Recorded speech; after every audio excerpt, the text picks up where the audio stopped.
Good evening everyone, welcome to FGM eCast for your Monday night. Monday night means it is truck night, one of our favourite nights of the week.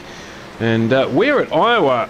I had put down that we're at Milwaukee, just a little issue with the calendar there, but nonetheless we are here and I'm joined by Carl Withy. Good evening, Carl. Good evening, Stuart. Good evening, everybody. And yes, we are here at Iowa, of course, in the heartland of America. Not too far off from Milwaukee, of course. That's just a bit to the right-hand side of it, of course. And that's where we'll be heading off next week. But Iowa, a D-shaped oval. It's going to be fast, it's going to be furious, and it's going to be tricky by the looks of things. Yeah, absolutely. There's plenty to come this evening as we get slowly into this one. We've got qualifying coming up for you, as my computer's just decided that it doesn't like me once again. Nothing unusual about that, it's just a usual occurrence. And but anyway, either way, we've still got qualifying coming up for you in not too long. About 10 minutes to go. Yeah, versus technology once again. Just ridiculous how much it fights me every time we come out to play, but be that as it may, we'll get on with it. Yes, we will work around things, get them working, and if not, give it a good old slap with a Russian wrench, aka a hammer. Yes, so we are here tonight, of course, second round of the truck season as well. Last time out, put us Josh Michelmore on the top of the championship, Skurlock second, Martin third, fourth is Dave Douglas, with Stephen Williams in joint positions at the moment. Just because of some bonus points there. Ryan Jones 6th, 7th is Daniel Beckinsale, 8th Tristan Cock, 9th is Brent Hobbs, sorry, too many Hobbs in the series these days, and Scott Griffiths is in P10 at the moment. So some new faces up there in the championship. We hope to see them out and about and getting in some good times tonight, and hopefully being able to make it to a few races this season.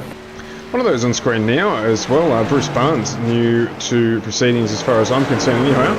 So he's running a 44, it looks like the Monster Energy livery, so good to see another new face joining the stream. Daniel Weaver as well into the series, so there's a couple more running on a Monday night. Trucks just continue to seem to grow in popularity across iRacing as a category for people to get into, so another good showing tonight with 32 trucks on track at the moment. It's about 8.5 minutes before people can't jump into the server anymore, and we look to have a good field here tonight. Yeah, it looks to be a solid field out there, and as trucks becoming more and more popular as well, these things are really coming up because they are just such fun things to drive. If you haven't had a chance to actually take a truck out for a bit of a spin, they are so different compared to the Cup and Xfinity cars. They're a very different beast to tame, but especially on oval racing, they are extremely fun. So we've got 130 laps here tonight to get things underway, so it'll be a strong race for us to bring to you. Of course, we saw a good one here last week as well in the truck race, so it's a very competitive field that we're going to see here again tonight, and looking forward to seeing if Josh Michelmore can go back-to-back at the start of this season. Yeah, he's going to be hoping to get a good, strong one there. Gary Wellman managed to get over the catch fencing and get himself stuck in the infield there, so just keeping an eye on him for a second, and he just managed to end up in the middle of the circuit over the actual fences, so that's not what you want to have happen. Hopefully we won't see that in the race. But yeah, Josh Michelmore had a fantastic start last night. Mitch Motorsports, again, going to be strong tonight. Expect them to be... Look, there's 3 of them in the top 3 at the moment. Luke Traher, just the first truck that is not a Mitch car at the moment. As always, strength in their team with some very strong drivers in their group. Interesting that you mentioned Luke Traher. He'll be looking for a return to form this season. Struggled a little bit last season with some missed races and just getting caught up in other people's instance after finishing second in season 1. So he'll be looking to continue that strong run. Obviously only one round in so far, but we'll be looking for another good performance tonight. Currently sitting in 4th in practice, so he's done a 2:35.56. Front runners at the moment, Hamish Gallagher a 23:48. What did I say before? A 23:17 56 for Luke Traherne, 23.48 for Hamish Gallagher. So a little bit of time to find at the moment, but that's not a gulf that he wouldn't be able to come across. Yeah, that's not the biggest of gaps to overcome. Just sitting behind him is Ruben Phelps as well, another one of those drivers that is extremely strong and just been having a bit of a rough patch as of late, just having a few bits of bad luck, really. And we know Ruben's strong and fast, and he is well overdue for that maiden ANZCAR victory at least. So definitely a driver to watch out for, and I could see Ruben definitely getting at least a victory this season, if not getting a very strong championship drive as well. Yeah, we performed quite well in the Cup on Thursday evening as well, so he, as you say, is in a good period at the moment in terms of racing results, so it's not too long before we're talking to him in the booth, that is for sure. So he'll be trying to get there tonight if he can, and get that maiden truck win in the ANZCAR series for the new team. Yeah, another driver that's been putting in some good strong results as of late is Lachlan Urquio as well, in the Australia and New Zealand Community Racing League. Fantastic job at getting the ARCA Series Championship during the mid-season. Of course, just start talking about him and his back end steps out. But he has been getting some really good strong results as of late. He's been having some good speed, and definitely a driver that is knocking on the door of top 10s week in, week out. So one of those drivers that is just upping their game a little bit, getting that little bit of extra confidence and that little bit of extra speed, which you see sometimes. Absolutely. So I guess what we're saying is it's anyone's game here again tonight on ANZCAR for the truck series. So let us know who you've got your dollars on, your virtual dollars on, for the race win tonight, and we'll see how you fare across the journey. Of course, Dave Douglas, he'll be hoping to get a win as well, having had a couple of very close run affairs, just not quite able to get across the line. So, and Andrew Dyson's always going to be a challenger in the 041 DPR entry. So lots of drivers who can take it out. Matty Hunter as well had a good strong result of recent times. So yeah, it's going to be a good one.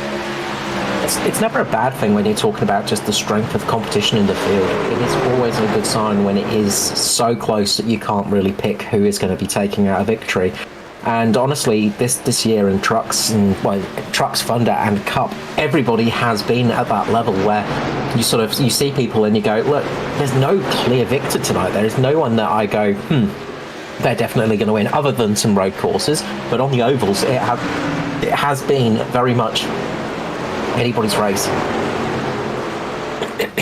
Yeah, absolutely. So, as you say, a good indication for the series if that's how it is. And a lot of good clean racing as well this season, which has been fantastic to see. We've seen a couple of incidents, as always will happen on ovals. I mean, if you watch the 400, of course, the final Cup race, there were a fair few incidents in that one. I think there was something like 13 odd cautions or something like that. But it does happen in this style of racing because you are so close constantly. You know, when you're doing lap in, lap out, it is very, very hard to keep it on the bubble constantly. But the amount of respect shown and the amount of times where I thought, oh, that's definitely going to be a caution, that's definitely going to be a big incident, and it hasn't been, has impressed me this year. Yeah, it's like iRacing loosened it up a little bit, because we were getting a period there we were getting cautions almost for the sake of cautions. Drivers just stopping on track or getting into a bit of a slide like the one just on screen now, and the flags had come out, and it even impacted one race towards the end of the race where we had a caution come out in sort of the last 10 laps that really didn't need to come out. So some changes and improvements being made there that are helping, and it's led to much more green flag running across all of the series actually. It's never a bad thing. The more green we have, the better it is for everybody. We obviously, for the listeners as well, you don't have to listen to us waffle along trying to make up things as we as we dig deep for random factoids. The one thing we can quickly touch on, Formula 1 last night, Carl, bit of a disappointment. Danny Rick still finishing fourth though. Well, I mean, there was a Williams on the podium. I didn't think we would be saying that. What a shame that we did not see George Russell get that pole position. Because if he had taken the victory, that would have just been so very sweet.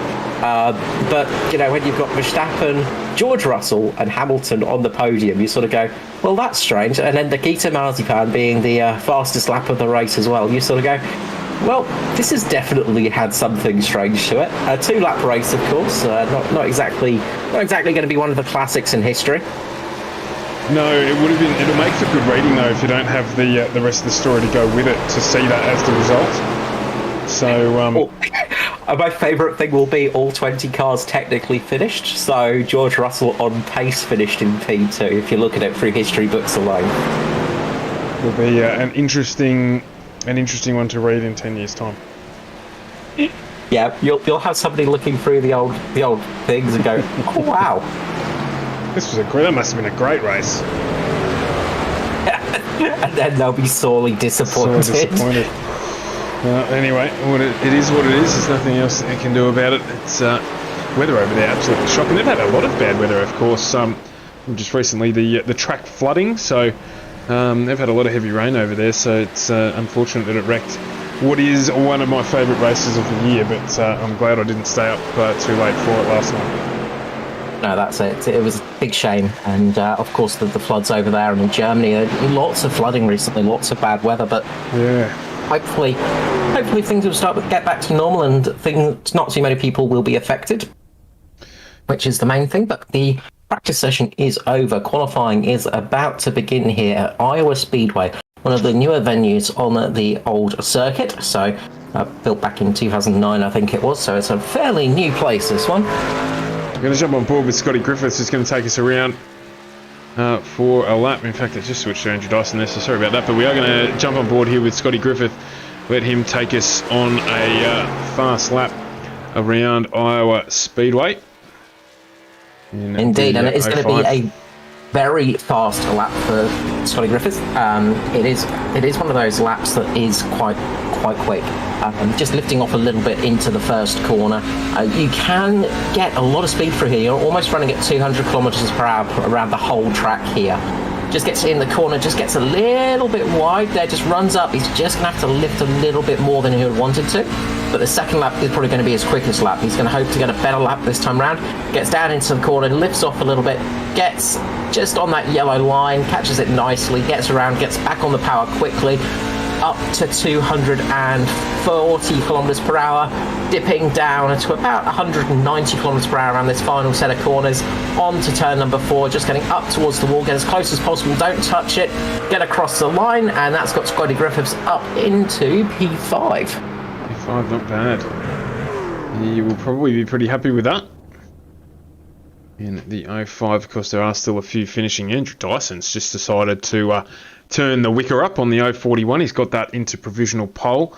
He's got Lachlan Urquhart up in a second, and Ben Vickers in the old digital boost. Digital car's got Juice, I should say, a Juice digital car up into P3 at the moment. Steve Williams, ex-champion, currently into P4. So a bit of a mix at the top of the field. Of course, we've still got a few to run. Josh Michelmore's just heading out on track now, so he'll be off on his first flying lap in a moment or two. Luke Traher currently sitting in 17th position with his first flying lap complete. He's just about to come around and complete his second flying lap to see how much of an improvement that is. In fact, it's a huge improvement. He jumps right up to the top of the tree. He's currently provisionally P1. Mirko Dortnak up into P3 as well, so a little bit of shuffle at the top here. Dortnak's got another lap to go. Cade Donnelly's also jumped up into P7 with Hamish Gallagher now trumping all and at the top. But it's this man, Josh Michelmore, on board with at the moment. What can he do on his first flying lap? He crosses the line and goes up into P4, so 23.66 for him. Dwayne Priest now up in a P5, so a lot of late charges here, getting the job done. A few choosing not to qualify. Dave Douglas, Danny G, Tristan Cock as well, not jumping out. Jason Martin's jumped into the server. He's having a crack at qualifying as well, so look out for him. Another one of the quick Mitch Motorsport boys. Josh Michelmore completes that second flying lap. Does not improve on his previous effort, so he will be in P4 at the least. Dave Douglas has decided to jump out late. We'll have a look at him with 3 minutes into a 5-minute session, so he will get in both of his laps with a 23-odd second lap. Watch out for Jason Martin, I'd say, because he's going to try and get a good lap in here. Hamish Gallagher, the only driver into the 23.4s. That was a fantastic lap. The closest is Luke Traher, 23.5, and then we've got Andrew Dyson, 23.6. So quite a bit of time separating the drivers. We don't often see that. Usually it's very, very close up the top, but there's a little bit of gapping tonight. Yeah, Jason there just got a little bit loose at the end of the lap. Still did a 23.52, jumped straight up into P2. It's not, and yeah, gets real loose there as well, so that spoils his second lap. They got very loose on that second one, but that first one was good enough to get him up to P2. That's saying something. Ruben Phelps just setting an absolute blinder there, getting himself up into 4th at the moment. So there's not too many people who would know more about driving these than Jason Martin. I scarcely see him driving anything else during the week. So he does enjoy the trucks, and no surprises as to why he's very good in it. So we'll keep going here with Dave Douglas and see what he can pull out. He'll still get his 2 flying laps in. First one just completed now, and looks like it's a did not count. So must have touched the wall there, and he's got loose again in the 199. So he's going to be starting from the rear of the field, or from down towards the rear of the field, without being able to get that lap done. Yeah, really struggling there. Danny G just jumping out and getting up into P4. So Danny G doing a good lap as well. Those Mitch cars are definitely switched on. I imagine they've been practicing and talking about lines and working it out with each other. Of course, the use of teammates. And when you've got teammates like Hamish Gallagher, Jason Martin, Josh Michelmore and Danny G, you've got some very, very talented, very good drivers about you that can give you lots of good information about things. So lone qualifying is over. Let's bring up the grid here for, I don't know why it keeps doing that. It's very frustrating, but it's the round 2 of the ANZCAR Truck Series on FGME cars. Hamish Gallagher and Jason Martin out the front there. Mitch Motorsport lockout on the front row with Luke Traher and Danny G on row 2. Then it's Ruben Phelps and Andrew Dyson off 3 with Michelmore and Priest off 4. Then we've got Mirko Dortnack and Lachlan Urquio off 5 with Cade Donnelly and Ben Vickers off row 6. Move a bit further back in the field, it's Stevie Dubb with Christopher Finlay off 7, Troy Davis and Bruce Barnes off 8, Aidan Schultz and Scott Griffiths off 9 with Norm Clark and Todd Maxfield off 10. Then it is Mick Taylor and Gary Woolman off 11 with Jamie Budd and Igor Burkic off row 13. Then off row 11, my apologies, and off row 12 it is Jamie Budd and Igor Burkic. We've got Kurt Ingwerson and Danny Weaver off 13 with Noddy Tompkins and Dave Douglas off 14. Brent Hobbs and Matty Raymond off 15 with Tristan Koch, Matty Hunter and Riley Curtis rounding out our 33 starters for the race tonight. It's going to be one heck of a race, and just noticed Hamish Gallagher rocking the new paint job as well. So he's got the official Mitch paint job on there now. So that thing is looking very, very clean, very, very cool, and there is a certain noticeable face on the back of the old truck lid as well. So the Taylor Swift influence has definitely been put in there, but it is now an official Mitch car. So good to see those cars in team colours as well. So that is nice to see. Makes our jobs a little bit easier as well, just for telling who's who. But obviously we've been used to Hamish for so long in his colours. It'll probably throw us off at least 4 times. Very, very sharp indeed. Sitting there with the Nightcall Racing entry behind and the other 2 Mitch boys on the right-hand side of the grid there. So just tuning it up a little bit. It's really good. I like it. Yeah, that's it. And Luke Traher, of course, one of your favourite paint schemes, of course, with the Way Down machine and Nightcall Racing. Yeah, it's a very, very cool one. And Luke, of course, winning, I think, a certain Simpsons MMA meme page as well, so he's very much into his fighting and things like that, and quite a funny bloke in that respect. So always good to see Luke up there, and good to see him up there in times as well. The ones to watch out for, a few drivers to keep out for as well. Mirko Dortnack up quite high. We're going to see Dwayne Priest just dropping back because he's got an end of the line. So he's just going to have to drop back. So that good qualifying effort shows his pace, but unfortunately he's just got to drop up to the back of the line from a previous grid penalty.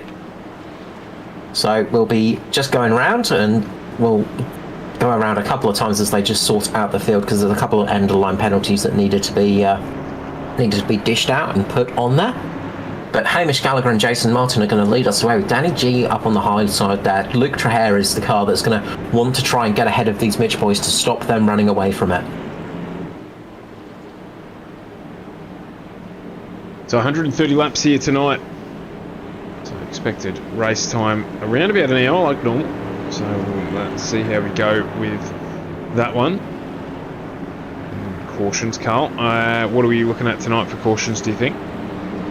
I'm going to hazard a guess at 3. Pretty loose out there, so I think you're going to be reasonably close with that one as the pace truck pulls in. Will be the Mitch Motorsport boys going, and Hamish Gallagher doesn't waste any time at all. He is off and running at the front of the field here for lap 1 of 130 at Iowa Speedway here for ANZCAR on FGM eCast. Gets a good start away, minimal wheel spin.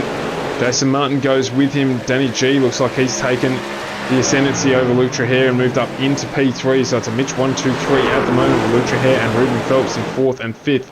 Then another Mitch Motorsport boy, Josh Michelmore, already up 1 position. He's in 6th with Andrew Dyson and Lachlan Urquio, Mirko Dortnack and Ben Vickers rounding out our top 10. Vickers up 3 already. Dave Douglas moving up 6. Matty Hunter up 6. So some good movements down in the field. But it is Hamish Gallagher in that brand new Mitch Motorsport livery, 13, who is rocking it out in front.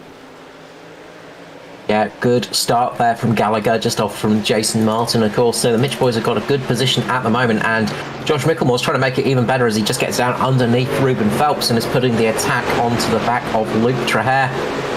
Of course, one of those other drivers that is really impressive this season, Ben Vickers, he's been having a great season. Really good turns of speed as well. Andrew Dyson putting a bit of pressure on the back of Ruben Phelps at the moment as well. It's all Mirko Dortnack's gone around in the background. Will we get a caution flag?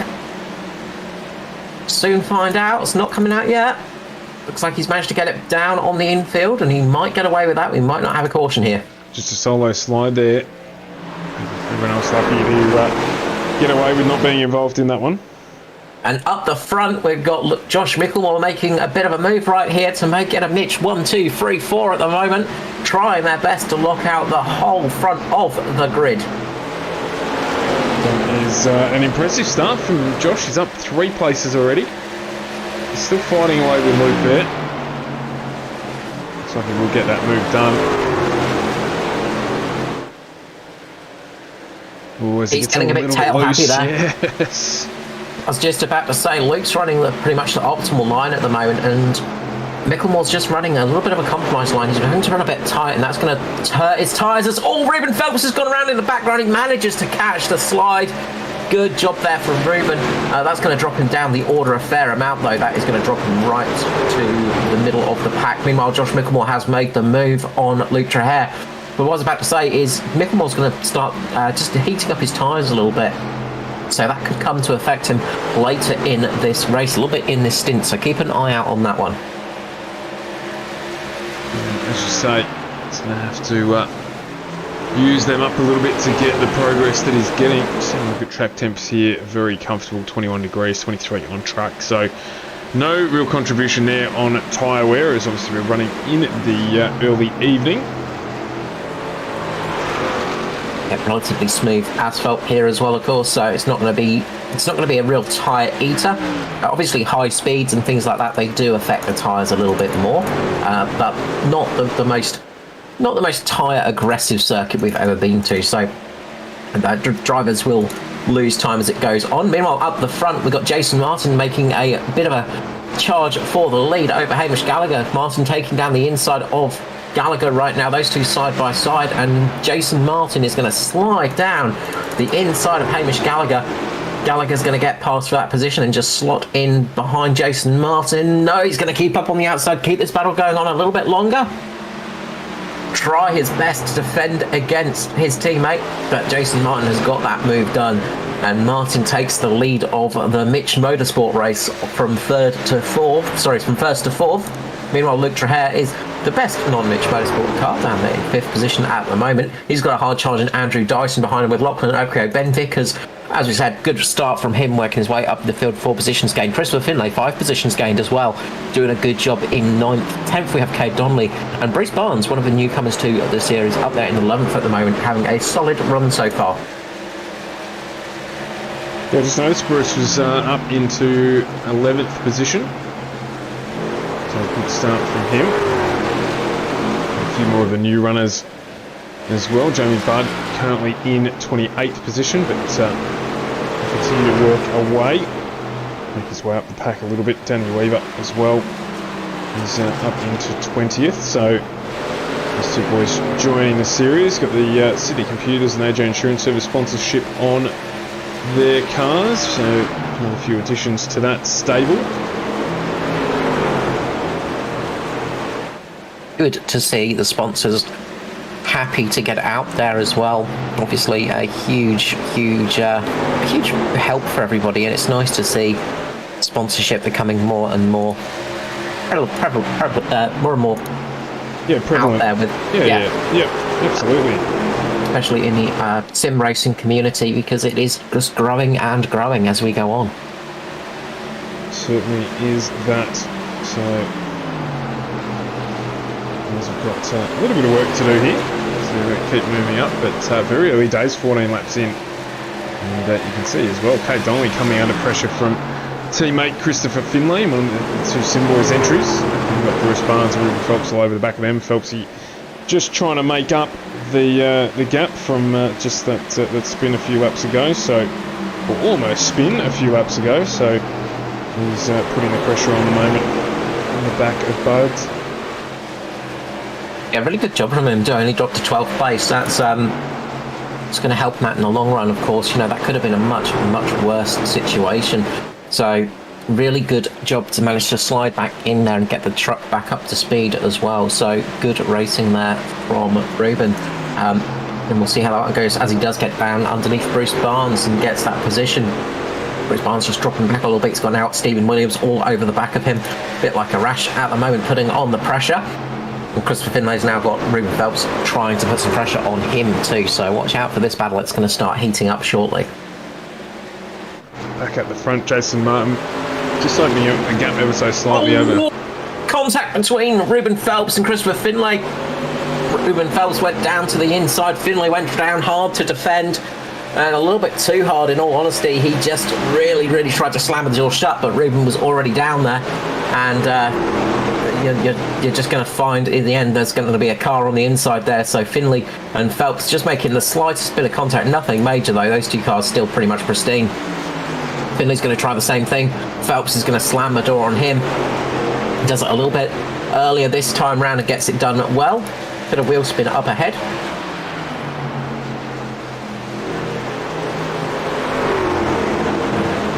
So he's now trying to make the move on Ben Vickers. So Ruben making short work of a comeback. And it's pretty smooth sailing everywhere else throughout the field. It's on Maxfield and Scott Griffiths, they're fighting away. 16th and 17th position respectively. Gary Wellman's just sitting in the background here as that move for Todd Maxfield is completed. Scott Griffiths just getting up into the wall there as well, so that's let Gary Wellman go by. And Todd's now putting the pressure onto the back of Troy Davison, who's behind Aidan Schultz, running the Pan Am Airways livery tonight. Yeah, very cool little livery there. Nice to see. One thing to keep an eye on for, I was just actually having a quick look, because something I did notice is there is a little bit of wind out there. It's not too high at the moment, but it is changing direction a fair bit. So switching from southeasterly to easterly at the moment, and that could be catching a couple of drivers out. So we've seen a couple of little moments for the drivers, and I'm wondering if that's possibly from that little bit of wind out there, just throwing them off a little bit. Of course, iRacing is not just all about the track and the cars on it. It's got all the wind physics, it's got all of the temperature physics, all of that kind of stuff in there as well. So all these things to make everything as complicated as humanly possible. And of course, potentially rain coming soon. Yes, that's going to be the big one, of course. We could have a fantastic race where we sit here for 3 hours talking about nonsense and no racing on the track while we get 2 laps under safety car and consider it a race. That would be the perfect kind of thing for us. Isn't that happening? I don't know what you could be referencing at all, pal. Could never imagine that happening in a top form of motorsport, could you? No. Meanwhile, we've got a good battle going on. Ben Vickers is fiercely defending against Stephen Williams at the moment, who himself is having to defend against Christopher Finlay, and then a whole bunch of cars behind him of Bruce Barnes, Troy Davidson, Todd Maxwell, Gary Wellman, and Aidan Schultz as well, trying to get in on that with Scott Griffiths. So fantastic battle going on throughout the pack at the moment. These fights are definitely on the go. You might wonder why we're not really talking too much about the lead. That's because, well, the leaders have checked out a little bit, and Jason Martin is doing a great job up there, but he's just got Hamish Gallagher just sitting there and just being a bit of a pest at the moment, being like, no, I'm going to be the best Mitch car tonight. You might want this win, but I want it more than you. So those two are battling it out. Meanwhile, Josh Michelmore is the tail gunner between himself and Danny G. Danny G just sitting there in no man's land at the moment, but Michelmore has got to just defend against Luke Traher and Andrew Dyson as well. He just gets a little bit of a love tap from, I think that might have been Igor Burkick there. So just a slight bit of a tap as they were just getting past Burkick there. No harm done, however. So, Kate Donnelly here on the back of Luke, locked on Urquio as well. So he's trying to press his claim for that position. Goes a little low. Sees what he can do down there on the low line, but Urquio knows he's got him closed out if he stays where he is. Yeah, Urquio's going to keep that car, try and keep it solidly planted in the middle of the track, but it's easier said than done. And you can see there, Donnelly just taking that inside line right there. Urquio just gets a little bit unsettled on the outside as that car gets underneath him, and it just unsettles the back end of the car a little bit. It just reduces some of your aerodynamics and reduces the effectiveness of the rear downforce, and it can sometimes unsettle you mid-corner, and it's one of those strange little things you have to get used to riding in these stock cars, and it is very easy to get caught out because you might be driving around lap after lap, but then the car behind you moves to the left a little bit more than you've had on prior laps, and that completely changes things. They're coming up to two lapped cars at the moment. Are they going to do the old Spa special with Hakkinen and Schumacher and throw it down the middle? Not quite. We've got Igor Burkick on the inside there. This is going to help Urquio out a little bit. As you can see, Kate Donnelly is trying to put pressure on Burkick to push him up the track. Burkick was keeping down on that low line.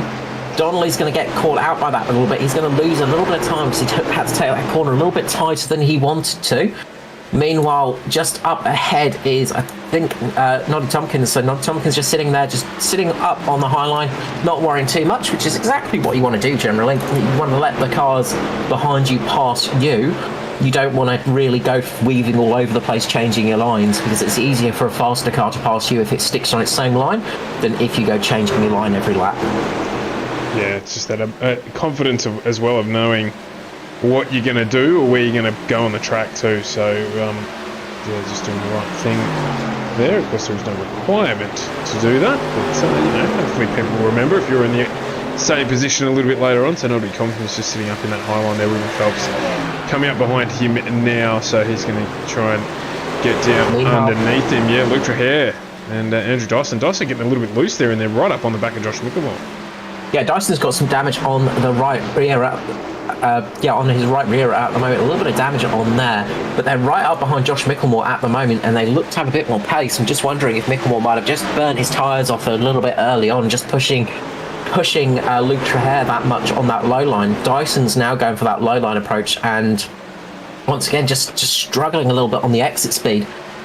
Traher is caught up behind Michelmore at the moment. Micklemore's got to try and decide who he wants to defend against, because there are two cars effectively trying to pass him right now, and it's nearly impossible to defend against both of them. So he has to think who is the bigger threat at the moment, and I think he thinks Traher is. So he's putting a little bit more of defence on Traher than onto Dyson at the moment, who's running that very low line. Got that little bit of damage, so he's just sitting there and stopping Traher getting there, and he's just forcing Dyson into that position where he's going to start burning up those tyres a little bit.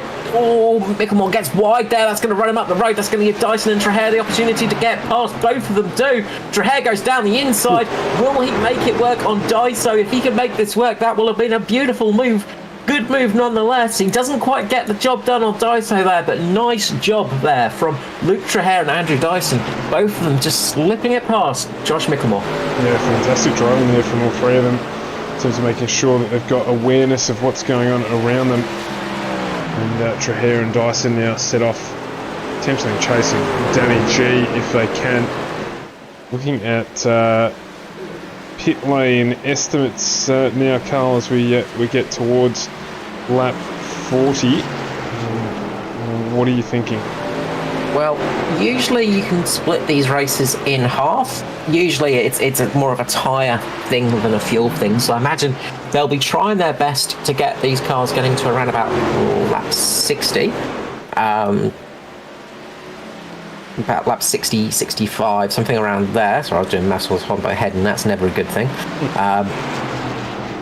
So yeah, 65. So they'll be trying to get to a 60, 65 if they can do it on fuel. So you'll see some drivers thinking about that. If they're a little bit shy on fuel, then they'll probably come in on lap 40. Lap 40, 45, if they don't think they can make it on a single tank. So we'll see what happens. Of course, generally, most for this first stint will want to stick out as long as possible, but you will get a tyre advantage. Times have dropped off a fair bit now because of that pace. They're down in the 25s now, and they were in the 23s and 24s before. So, it's a good couple of seconds you can gain on those fresh tyres. So a few people might be thinking about the split strategy, see if they can make it work. We do lose a fair bit of time in the pit lane here. It's only a 1.5 kilometre track course, so it's not that long.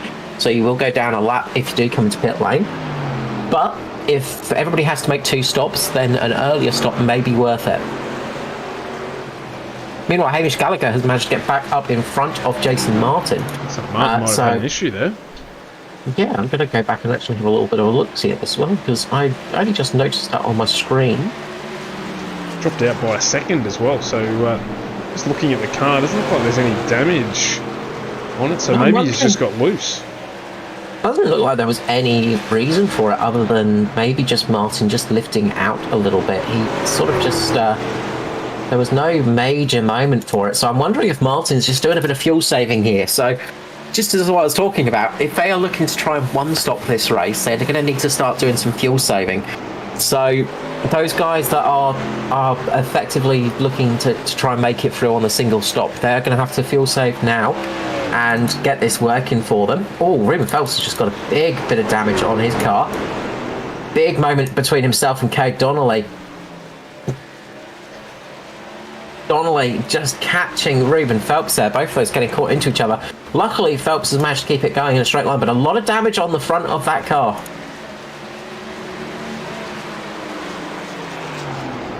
Just going back and having a look at it, yeah, absolutely. So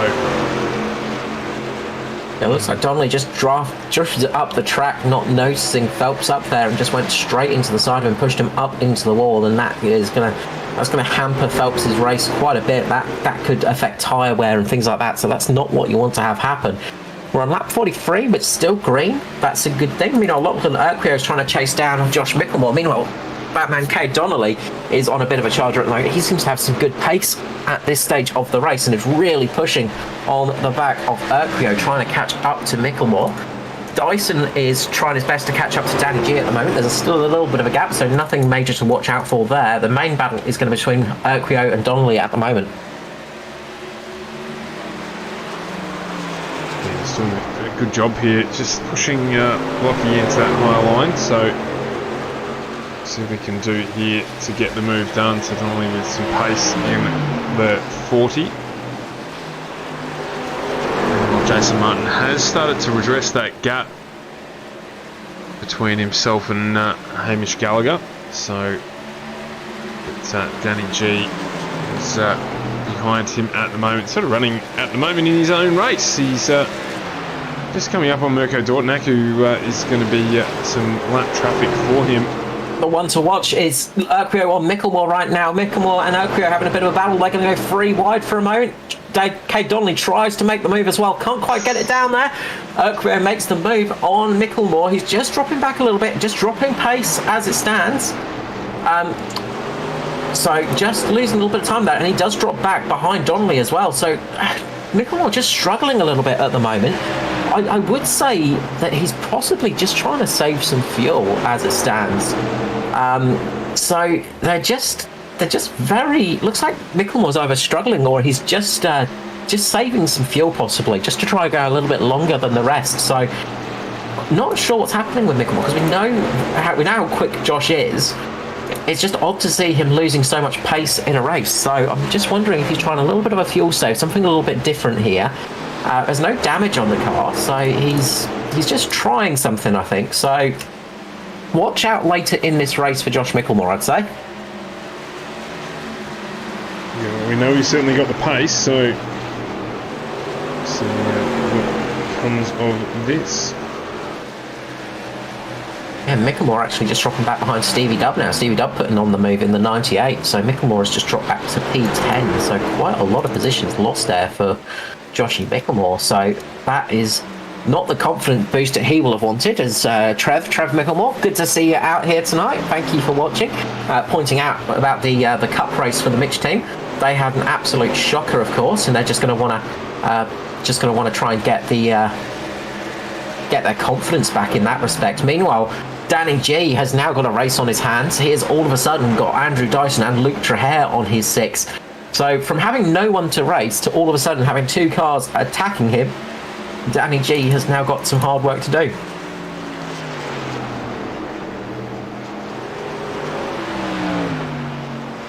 So Luke Trahair getting up on the back of Andrew Dyson here as well.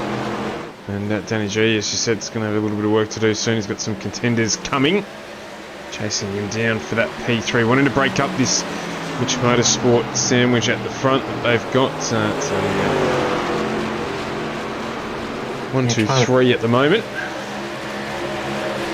Absolutely blowing out the candles on their cake tonight, because they were looking good up there with all 4 cars in the top 4. But things have started just drifting away a little bit from them, maybe pushing a little bit too hard too soon. It's just cost them some tyre wear and just tyre degradation, and it's just costing them a little bit of speed later in the stints. So that might be what's affecting them. As I said, we'll keep an eye on the old fuel figures as well, keep an eye on the strategy game, because that's the other thing that can come into play. Gary Wellman getting past Michelmore now as well. Where is Michelmore dropping off to? He's really just struggling for pace out there. So, as I said, the only thing I can think of is he is fuel saving and trying something a bit different here. So he's just going to be trying for a different strategy to the rest of them. Have a little bit of a lurk on board with him for a few laps. And he's definitely not revving it too high at the moment. So he is keeping it in a slightly higher gear and just easing off in the corner and just letting it idle a little bit. So he's not exactly rushing that car along. But at this stage of the race where the tyres is getting a little bit worse for wear as well, you generally don't want to push too hard anyway. Yeah, very true. Seems like he's maybe just burnt the tyres off it too much. Daiso has managed to make the move on Danny G, and it looks like Trahair is going to try the same thing, so Luke is really trying to get past Danny G at the moment. Danny G doing a stellar job defending against Trahair, but could not make it work against Daiso. Daiso has managed to get past, and his next goal is just up the road in Jason Martin, so he's going to try and get his way up there. So we've seen Dyson and Trahair been pushing pretty hard throughout the race, so they've definitely been wearing them tyres a little bit harder than some of the others, and they seem to be coping okay. They might have had a little bit of a slower start to the race. Josh Michelmore, meanwhile, has just dropped back another few positions. I think Josh Michelmore might have actually had... Josh Michelmore's in the pit lane.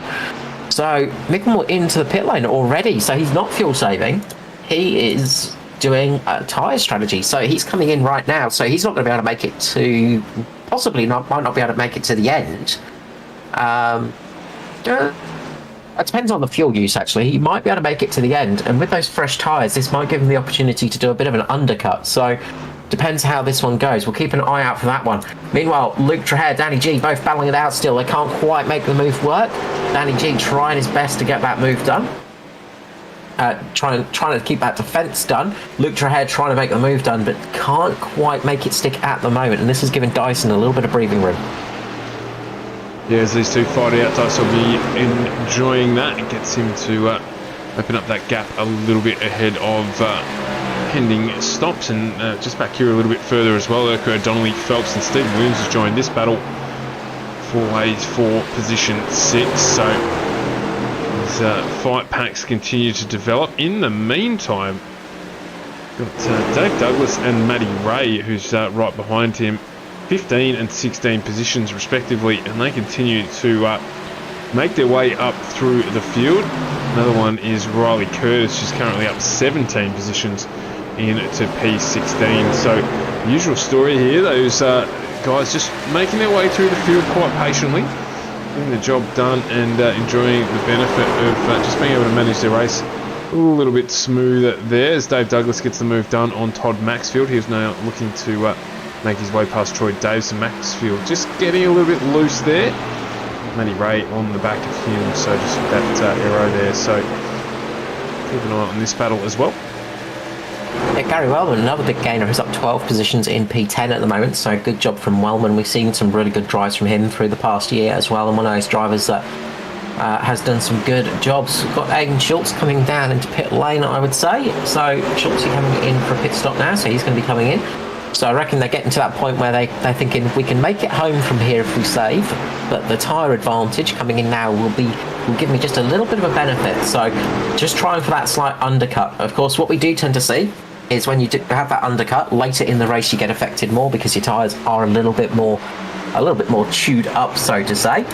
Of course, we'll see a few drivers also hanging it out for as long as possible, just in case that caution flag falls. So this is the strategy now of how long do you stick it out there. If you're Hamish Gallagher and Jason Martin, if somebody like Andrew Dyson or Luke Trahair pits in relatively soon, you've got to start thinking about the defence, because those guys will start to make some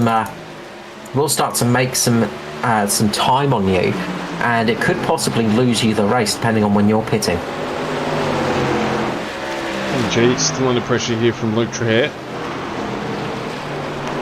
The effect of the lights starts to take hold of the track here in Iowa. Well, Luke got a good run on the inside this time, and he's got a nice little entry to the corner. Looks like Luke, if he can just keep it stable down on that low line, he might have it here. Just be able to slide it up. Danny G just getting very close to the wall, just getting past one of the SRM cars as well, and it looks like Trahair's going to make the move done here, so Trahair does get through. Meanwhile, we got Lachlan Oakio and Kate Donnelly side by side at the moment.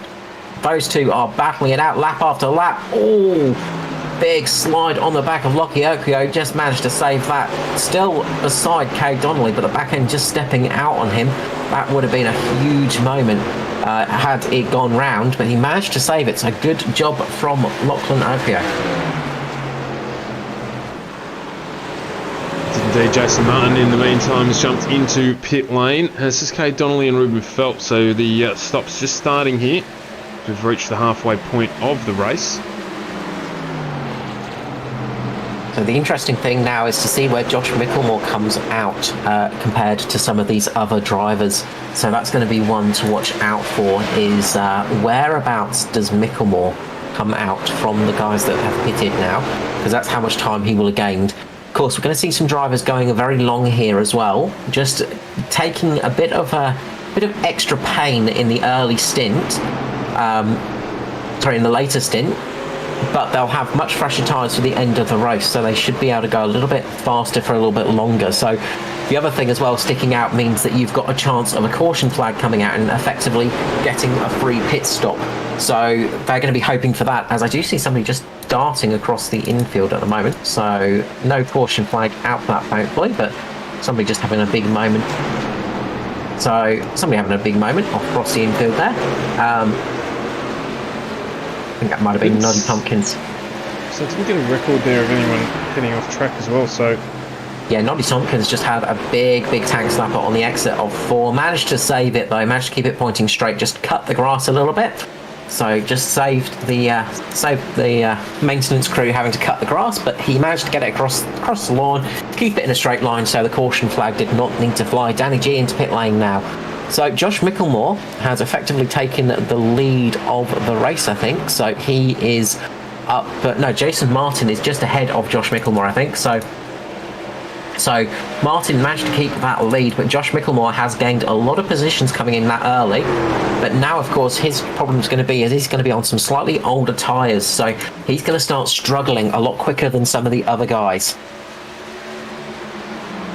Yeah, certainly late race, he's going to struggle. Andrew Dyson jumps in. Luke Trahere follows along with him. Oh, who was that? Someone there just having... I think it might have been Matty Ray. Or Mick Taylor, perhaps? Yeah, Mick Taylor. That would have been Mick Taylor, because Matty Ray is already in the pit lane, so... Just struggling there with the entry and hitting the tyre bundle, so... Oh, Danny G's just gone round. Danny G has just looped it on the tri-oval section. Managed to keep it going. No caution flag, importantly.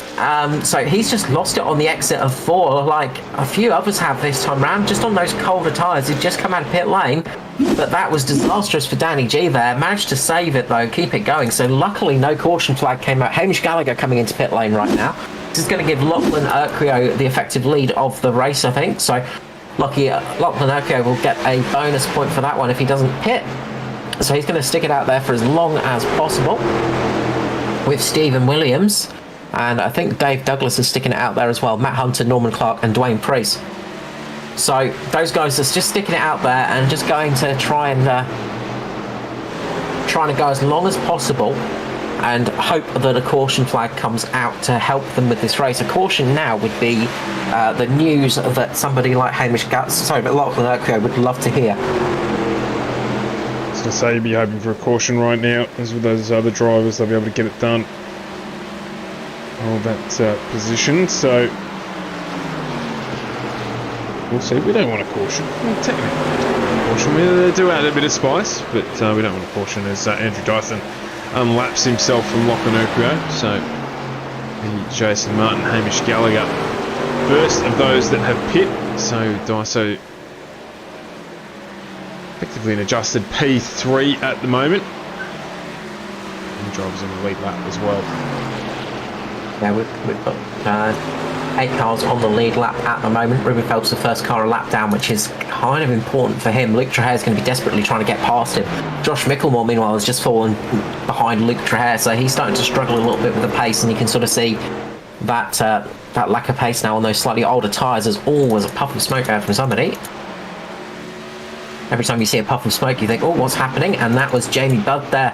Jamie Budd just having a moment as well in turn 4. That turn 4 is where the problems are happening. Big slide job there. Managed to keep it going, though, and again, saved it just in time, so we did not get a caution. Good driving there, good awareness from the drivers. Meanwhile, up the front, we've got a battle for the lead between Lachlan Urquio and Stephen Williams. They are fighting it out, trying to see who can stay on the lead lap. But the caution comes out! The caution is out! This is exactly what Urquio, Williams, Douglas, Hunter and Clark were praying for. Absolutely they are. It's bad news for everyone from 9th position down. Luke Trahere, the only one of any fortune, because he's going to get the lucky dog. Being at the Dwayne Priest, I think, was the car that was involved in that. And Josh Michelmore as well. It was Dwayne Priest and Josh Michelmore. Priest lost it in turn 4, went up the track, hit Josh Michelmore. Jamie Budd as well into that one as well. Disastrous night for Michelmore. That is a true shame. And Jamie Budd as well, unfortunate in that position. Oh boy, when it rains, it falls for Josh Michelmore at the moment. He has not been having the best of luck. Oh yeah, just snapped there on Priest. He just lost it a little bit and it grabbed and then slapped him back the other way straight into the wall in front of Josh Michelmore. There's nothing Michelmore could have done about that at all, but he has unfortunately been caught up in someone else's incident, and that may be night over for him. You can see a fair amount of damage there. Trev will probably want to look away on that one and hold his arm up and hold his hand up in front of his eyes. Not something you would want to see. Luckily, of course, the best thing about sim racing is it is tricky to hurt yourself. Dave Douglas just really sliding into pit lane. I think he's actually missed his pit box, so Dave Douglas is going to lose a little bit of time there. So not the ideal pit stop for Dave Douglas. He's doing a bit of a Austin Powers move at the moment. I think that is Jason Martin in pit lane as well. Say, interesting move there from Martin. He was pitting, he had pit with the others, so he really has to come in because those fresh tyres are going to be so much better. So Daiso has kept it out there, I think. So Andrew Dyson has stayed out on track. So he is going to be trying something. I think we'll probably see Martin just take rights here rather than a full stop. Will I be proved wrong? Yes, I will. So Jason Martin does take all 4 tyres. So as always, drivers loving to prove. I swear they listen to the broadcast, and then if I say it's just going to be rights only, they just switch that over and just make sure to prove me wrong. So Luke Traher will have got the lucky dog, so that's good news for him. And I imagine he might even consider coming down pit lane as well, because he'll have to start at the end of the line anyway. But this has worked out very well for Lachlan Urquio. He is going to be on beautifully fresh tyres. Andrew Dyson sticking it out there. He's rolled the dice a little bit. Dyson's rolled the dice. And he's going to be on 10-lap old tyres. So his tyres are effectively about 8 or 9 laps older than the guys around him. So himself and Luke Traher, actually Luke Traher might be in P4 technically, so Luke's not going to come into pit lane. So Luke's going to roll that dice as well. Meanwhile, Hamish Gallagher, all of those cars have come into pit lane, so a lot of cars on fresh tyres. Ruben Phelps stayed out there with Gary Wellman on the older tyres, so they're going to struggle a little bit on that restart. So this is really going to start affecting it. This is going to throw the cat amongst the pigeons, the spanner against the wall. It's going to do every kind of euphemism we can think of right now. This has changed this race for sure. Yeah, absolutely. It's going to be interesting to see how Traher goes on those older tyres as well. He is in a pack of fresh rubber, and then you've got Ruben Phelps currently in P10, I should say, who pitted on lap 65. So there's really only 10 or so trucks on track who have got those fresh tyres that are going to be running at the front, and of course Bruce Barnes, Scotty Griffiths, Brent Hobson as well. Brent Hobbs, my apology, I've done the same thing, Carl, with all the Brents. Brent Hobbs also on fresh tyres, but a little bit further down, 20th through 22nd, so couldn't have played out any better for those that chose to run late. Yeah, and just waiting on some wave rounds as well, so there's a bit of waiting from the old iRacing server. Daiso, he is in the lead of this race, but he has got a lot of cars in front of him, and he's just waiting for them to get past on the... they're going to just wait for them to get waved around. So those guys will get a wave around, luckily. So they'll get past the pace car. So a lot of people are going to get back on the lead lap. This is going to help a lot of people out. So Daiso is going to, a lot of people will get back on the lead lap, so it's not as effective, but it is going to hurt a lot of those drivers that were leading the race. People like Hamish Gallagher and Jason Martin, they've dropped down to 7th and 8th position at the moment. They've got a lot of cars waiting for them. So yeah, this is going to be a interesting race from here. We've got 48 laps remaining. How is this one going to go? It's it hasn't those wave rounds and stuff really affected what's going to happen at the front here. Dyson's going to have to get a good start away, and he goes straight away. He doesn't even worry about waiting or pretending. Gets minimal wheel spin. He gets a good start. So Stephen Williams gone underneath Lachlan Urquio. He's got a good start as well. Looks like Luke Traher though has dropped a number of places. He's back down into 9th position. So has Matt Hunter as well. So we've got cars round in the back. Through the wall as well. Igor Burkic there into the wall. No caution coming out on track. Steve Williams as well. He's down on the inside, and that is our second caution. So cautions, breeding cautions. Matty Hunter got caught up in the wall in a nasty one there, so that's not what he would have wanted to have happen. Stevie Williams, what happened there? So looks like Stevie Dub was just down on the low line, and Lachlan Urquio just tagged the wall, and Steve-O just lost the rear end. So just again, turn 4 catching Stevie Dub out, Series 1 champion of the trucks, and that just shows just how tricky this track can be sometimes. It's back up into P3 though, interestingly enough. So Yeah, I think the caution came out just before Just his before, incident. yeah. So so he got lucky there. he has just used up all of his luck. So that worked out. If you're going to spin, do it in that moment. Ruben Phelps, Gary Wellman, Danny G, Ryan Curtis, Matt Hunter, Todd Maxfield, Aidan Schultz, Ben Vickers are all coming into pit lane right now. Now they're on the lead lap. Those guys will pit and get those fresh tyres on, so they're going to be on the freshest rubber now. So this could help them out for sure for this remainder of the race. Daiso has now shown his starting procedure, so Urquio will be thinking about that next time round. And watch out for people like Dave Douglas and Norman Clark as well. They're lurking around up there. They've got a chance as well. They're on those nice fresh tyres too. So keep an eye out for those drivers. This is turned into one of those races where anything can happen right now. Yeah, absolutely. Looking forward to it here. We thought it'd get exciting. Good field of cars. Once again, the mix at the front. Norm Clark up in 5th as well. He'd be pumped with that. Dave Douglas getting 24 positions in this race so far, so that's not bad, Joe. Mammoth. So there's a few, and of course some surprises as well. So Josh Michelmore out of the race. We've said that very often at all on this channel.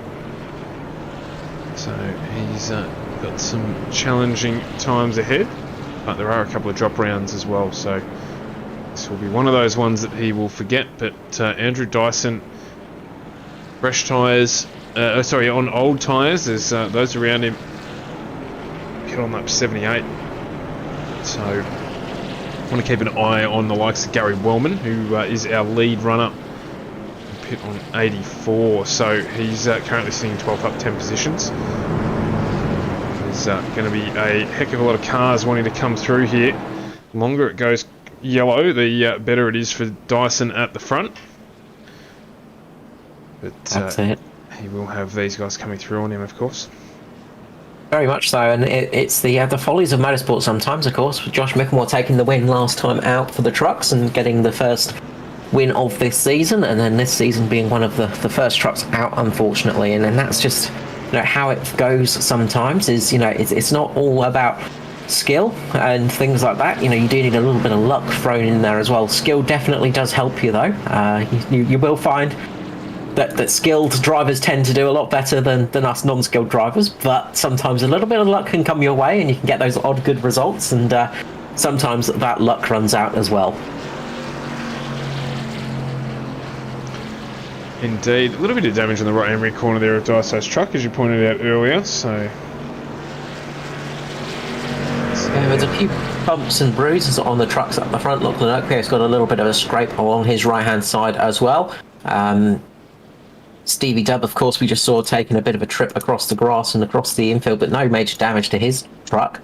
Dave Douglas looking pretty clean as well, and Norman Clark in the Bumblebee machine is doing a good job up there in 5th, and that truck is looking nice and pristine. Looks like it's been waxed perfectly with some nice bee wax as well, so looking nice and shiny. Would have helped in the weather last night at Spa. But we're formed up here and ready to go. Dyson will be looking to get a good start again, as he did last time. Those Simrex cars, the DPR cars, looking very good there. Look at Douglas. He is waiting for this one. Douglas is almost hustling along Urquio at the moment. Just see him there, just bashing the loud pedal a bit. Just getting the aggression up on the 199 lockdown entry. As Tay is just behind him singing a sweet song. 13, Hamish Gallagher, it's the one I refer to there. Oh, and yes, again, he's gone. Dyson. Beautiful start for Dyson there. That was just absolutely perfect. He nailed that acceleration on the spot. The gear changes as well. That was a textbook move there from Andrew Dyson. Norm Clark trying to get that low line working for himself, trying to get past Hamish Gallagher at the moment, keeping Jason Martin behind him. They're going to be battling with Dave Douglas shortly. They've got Luke Trahere in the middle there. They're going to go 3 wide for a couple of moments across the tri-oval. They make it there. Clark on the inside is Daiso up in the wall. Dyson's just got up on the marbles into the wall. Luckily a caution came out, because that would have been him losing first position. Oh, I didn't even see that. I think it might be for Stephen. Sorry, just scrolling Noddy down. I saw an SRM car. Yeah, Noddy Tompkins has actually gone around, so he has got tagged, I think, or yeah, Noddy Tompkins unfortunately getting tagged by Igor Burkic, so that has brought out the caution there for the third time tonight. And Noddy just innocent in that one. Noddy Tompkins just running up the track a little bit, just losing a little bit of grip there, and just gets into the back of Tompkins, spins him around. No major damage. The only good thing for Tompkins there is the fact that there's no major damage to that truck. So that's the only thing you can say for that is not major damage. We've certainly seen worse than that. So, but Daiso won't be unhappy about this. Question. We've got 39 laps remaining. Of course, you have got limited tyre sets. Do you come in for tyres right now? Dave Douglas throwing the dummy at the moment. So he was just going, look, I'm going to come in for tyres, but he decides not to. Troy Davidson and Maddie Raymond have, though. So they have decided to come in for their tyre stop. So those are the guys on some of the older tyres. Their tyres are about 22 laps old. So they come in for a fresh set now. So they're going to have nice fresh boots for the cars. And they should have one more set remaining, I think, for the race. I don't know. I always think with this that you've got to roll the dice and hope, and think that there's going to be no more caution periods, and take the tyre. But we've basically now been under caution for about 20 laps with a few fast ones thrown in between. So it is unlimited tyre sets as well. I just noticed. So if anyone else has noticed that, then they will be squealing with joy, because sometimes we do have the old 4 sets locked in. But sometimes it is unlimited, just to throw things out a little bit, just to make it a little bit more interesting, seeing who's paying attention. Being unlimited means that you don't have to worry about those tyre sets right now, so you could come in and get those fresh boots on. This could be good for Matty Ray. Watch out for him. Ben Dickers as well. Troy Davidson, sorry. So those 3 drivers are on some very fresh tyres. Aidan Schultz as well. He's on some very fresh boots too. So see how they run. Obviously, this track is not it's not as tyre sensitive as some of the others, but fresher tyres are always better than older tyres. But 93 down of 130, we're going to have about 35 laps to go when we get back under green flag running. But question is, who is going to take this one out? At the moment, just jogging on the spot. Even those drivers who did pit in the mid-80s are going to be relatively pokey when we get going again. But Luke Trahair on lap 70, Andrew Dyson on lap 70 as well. So every one of these laps helps them that little bit. I'm on Hamish Gallagher still. I think Hamish has definitely got some speed in that truck and wants to get that new livery up there as well. So watch out for Gallagher as this race goes on. Hopefully now we will go green to the end. Hopefully it'll be the 3 cautions, because then I can say I told you so. But hopefully we won't see any more yellows come out for tonight, and we'll get to see some good racing to the end, because this will be a fantastic sprint to the finish from here. Yeah, absolutely. We have got some very fast drivers up at the front. Andrew Dyson, of course, Lachlan Urquhart, the ARCA champion, Stephen Williams, Season 1 truck champion, Dave Douglas. Need we say more? It's Dave Douglas, Xfinity champion, and Hamish Gallagher, multiple race winner Luke Trahair. Norman Clark, of course, seasoned veteran of all kinds of motorsport. Jason Martin up in 8th as well. Again, multiple champion and winner. We have got some incredibly fast drivers up there. Gary Wellman, of course, winner of the 500 a few months back now. But again, proven race winner. We have got all of that talent up there. And they are going to be wanting to get this one for the trophy cabinet for sure. Who is going to manage it? We will find out in 35 laps. Here we go on the outsider here, the dreamer. I'm going to see Dave Douglas finally break through. He's been knocking on the door a couple of times over the last few weeks, so If we run green, I'm going to put money on Douglas for the win. And you just want to get Davo back up here in the commentary booth, don't you? Oh, absolutely. Yeah, I'm happy. But no, I want him to get the win. He said he's been knocking on the door. So we'll hopefully see him get up. But again, Andrew Dyson affects the restart, runs away. Everyone should be used to this by now. So Lachlan Urquio's gone. Has gone, and he's taken it out. Hamish Gallagher with him as well. And we've got our fourth caution straight away. Huge accident there. I think Urquio may have missed a gear and actually just backed it up into Dave Douglas. He missed a gear. Urquio missed the gear. He dropped it into second. Oh, that's disastrous for Urquio. Big shame there. Lachlan Urquio, just that little mistake, and it cost him dearly. And a lot of cars in the field as well. That was a huge accident. Yeah, we've got Hamish Gallagher. He's got damage. Jason Martin's damaged as well. So 3 key runners there, particularly Gallagher and Martin, who are out with a lot of damage. They also Ruben Phelps, Matty Ray, Christopher Finlay, and Scott Griffiths all got caught up in the damage in the bank up from that incident. So some big changes. A lot of fast cars just got caught up in that. That is absolutely devastating for all of those guys, and look, that is just one of those little mistakes that can happen, unfortunately, especially if you are using an H pattern like Urquio does. You obviously, this is one of the big things about sim racing that is different to real life racing, is your equipment. Obviously, some drivers will just use the paddle shifts and things like that because they don't have an H pattern. If you've got an H pattern, you'll generally use that for racing, and a lot of us do prefer using the H pattern. I myself personally prefer to use an H pattern when I'm actually in a H pattern car. And unfortunately for Urquio, what he's done is instead of shifting it into fourth gear, he shifted it into second gear by mistake, and you could just hear from the engine note that's exactly what happened. And the rev range has gone right through the roof. His engine would have probably popped at that as well. Douglas would have just gone into the back of him with nothing else to do. Nothing there Dave Douglas could have done, really, because that car will have slowed down an enormous amount. But just a small driver error. That's what that is. It's just a simple driver error. And yeah, disastrous results there. And I know Lachlan Urquio will be kicking himself about that as well. Absolutely, just on board there with Ruben Phelps, just having a look at things. Yeah, nowhere he could go.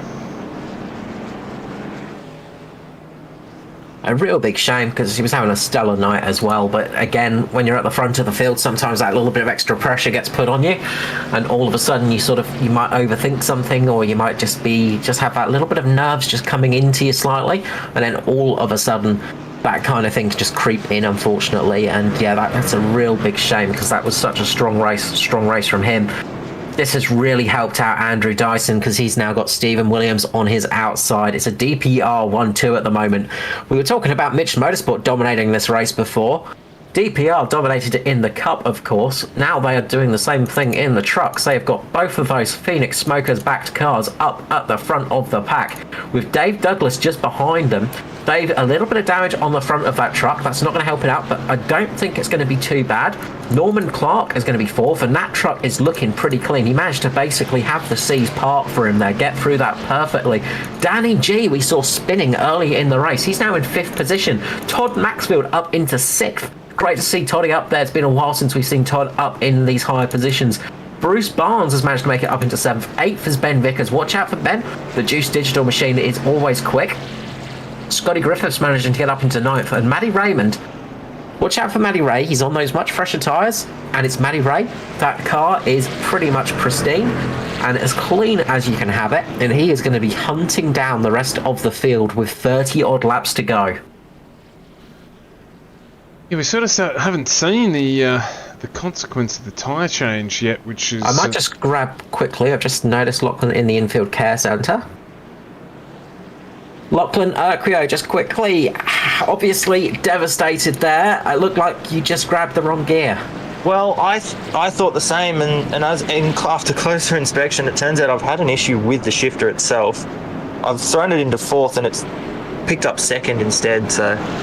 Oh, disastrous. Yeah. That is even worse. That's mechanical failure.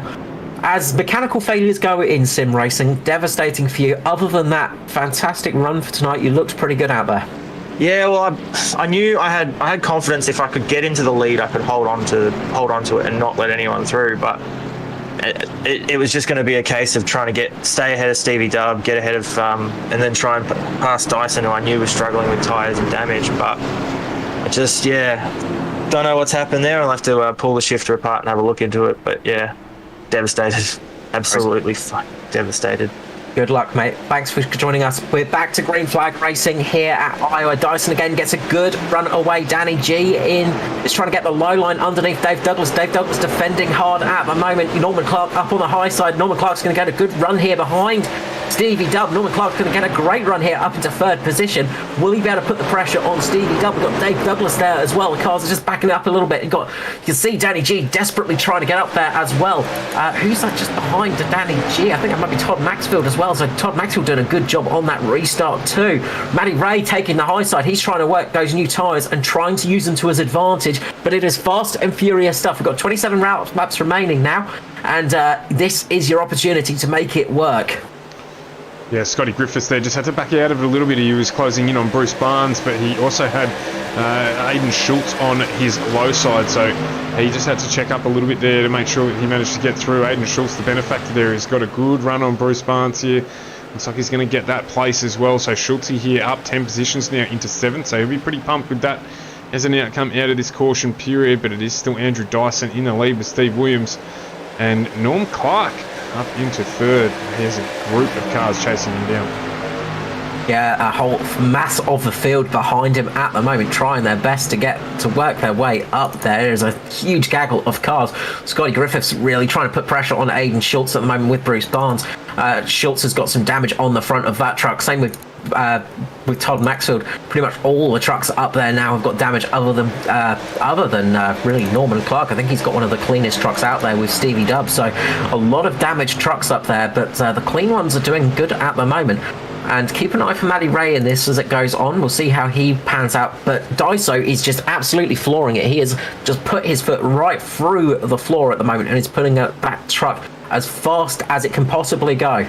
Starting to see a little bit of the benefit here. I've kept it on Aiden Schultz because he is our fastest car on new tyres. Lap 98 he pitted. And you can just see the difference here as he is driving through the field. He's making Dave Douglas look like he is struggling a little bit there with the fresh tyres. So Schultz here making a push for the top 3. And he is lapping at the same pace as Andrew Dyson at the front, but moving his way through the field. Yeah, I was going to say, he might be the fastest car on fresh tyres at the moment, but the fastest car on the track that last time round was Andrew Dyson. He has really got some good speed at the moment, but as you say, Schultz doing a great job there. A lot of damage to the right front of that truck, but it's not affecting him too much. He's able to make it work. Dave Douglas might have some engine damage from that hit up into the back of Urquio with that mechanical failure from the transmission. Unfortunately, it's sort of one of those things that can happen. It's happened to me before with the Thrustmaster H pattern shifter, where sometimes the little teeth fall off and then all of a sudden you'll go to shift into a gear and then you'll find it's the wrong gear. Never a fun feeling. Meanwhile, Danny G putting a move on Norman Clark at the moment, trying to put the pressure on Norman Clark, holding him off though, doing a good job of defending. Norman Clark will get better drive off this corner, manages to make it work. Norman Clark still holding that position. Can he hold off against the fast charging Danny G? Danny G is really applying the pressure at the moment, and he is really trying to work his way through. So Danny G on those slightly older tyres, but they are much newer than the cars in front of him though. They're about 5 to 6 laps newer than those of Norman Clark. So he has got slightly fresher rubber, much like Aiden Schultz. So he's trying to put advantage to that at the moment. There's not that much difference between Clark and G at the moment. But if Aiden Schultz can get this working, he can really start putting the pressure on. And watch Matty Ray as well. Matty Ray is currently in, out, all around the cars around him. He's diving between cars. He is on some of the freshest tyres out there at the moment, and he is really trying to put the pressure on that group of cars as well. So Matty Ray's got some good speed, but up front it is Andrew Dyson in the lead. He's able to keep setting that great pace. Stephen Williams in second, and then the battle for third is between Norman Clark, Danny G. Danny G just getting a good run this time down the inside. He manages just to get that position. Will he be able to hold it? Looks like Danny G's done it. Danny G just getting through, getting past Norman Clark. Good move there, nice and clean. Just waiting patiently until the opportunity was right, Danny G, and then closing the door on Norman Clark. So he's moved back up into third. But Clarkson accepting it, lying down, trying to see if he can get back underneath him here. He's not going to be able to quite get that done. And look at the rate at which Aidan Schultz is closing on at the back of the 09 of Norman Clark. So as we've got a caution. We've got another caution. Mirko Dortanac. So yeah, it just looks like just a little bit of contact onto the back of Finlay from Mirko Dortanac, and a huge little smash up into the wall there. So unfortunate between those two. Looks like Dortanac just misjudged the corner a little bit. He went in a little bit faster than Finlay and just could not get it backed up in time and just caught Finlay out. And that will cause another caution in the back of that truck of Christopher Finlay. 104 Simboys entry is looking very second-hand indeed. At least we've got panels on it though. We have seen worse in the past from the Simboys. I think back to, I think it was Gary Wellman who had like absolute, no, it was Christopher Finlay actually. He had pretty much no paddles on the car. It was just a frame at the end of the race, and he still somehow finished it. All the cars coming into pit lane are apart from Danny G. Danny G, Norman Clark sticking it out there with Aidan Schultz. So this is going to be interesting. This could be race-winning decisions right here. So Daiso's coming to pit lane with Stephen Williams, Todd Maxwell, Dave Douglas, Ben Vickers, Brent Hobbs, Matt Hunter, Luke Trahere and Ruben Phelps. The rest have stuck it out there. So there are going to be about 7 or 8 cars that these guys have to get past now on those older tyres. Will they be able to do it? There's only going to be probably about 13 laps remaining. This could be very good for somebody like Danny G, but watch out for Aidan Schultz. How fast he was last time round. He has got a very quick car. He's got the freshest tyres out of that group. Same with Riley Curtis. Matty Ray's up there as well. Those 3 are going to be very dangerous to those top 2. And this has made this race something else. Those 3 as well, all on the low side, all starting behind Danny G. So they should be able to get a good run as well. Norm Clark, lap 78 was the last time that he jumped into pit lane. So he's on very old tyres in comparison now with basically the rest of the field around him. Danny G lap 84. So you'd have to think that they're both probably going to struggle against the likes of Aidan Schultz and even Matty Ray to a certain extent. Matty Ray in a nice new looking truck. There's no damage on that one either. So along with Riley Curtis. And then it is how quick can Andrew Dyson close them down on brand new rubber. A little bit of damage to Matty Ray's truck. It's not 100% clean tonight. It's not his usual standards. There's a tiny bit of damage to that right front from one of the earlier incidents, but nothing major, that's the thing. So his truck is relatively in good condition. Riley Curtis, a little bit of damage to the front of that vehicle, but nothing major as well. And we've seen Riley has got some speed working his way up positions. Currently 26 positions for Matty Raymond, 28 for Riley Curtis. Those 2 are big gainers at the moment. Can they gain a couple more spots? All big gainers up the front other than Danny G. 17 positions for Norman Clark, 14 for Aidan Schultz as well. So this is going to get tasty towards the end. This is going to be an absolute dash to the end, and who can keep it there? If those guys on those slightly older tyres can get a bit of a gap over somebody like Dyson won't be able to catch them. How much defending can they do? How easy is it going to be to pass on those fresh tyres? They've taken a bit of a gamble getting those fresh tyres, but they should help them out. Trouble is, you've got people like Riley Curtis and Aidan Schultz who both have relatively fresh tyres. They're sort of the middle ground, and they're the sort of ones that could really benefit from this restart now. What are we going to have? The lights on the pace truck will be out this time around, so we're going to have 12 to go. Phelps and Douglas jumping into pit lane again just to grab some extra repair time where they can without going down a lap. We'll jump Big shame for both of those, unfortunately. You know, a big shame because they had some good pace tonight as well, and again, just getting taken out of it. Same with Luke Traher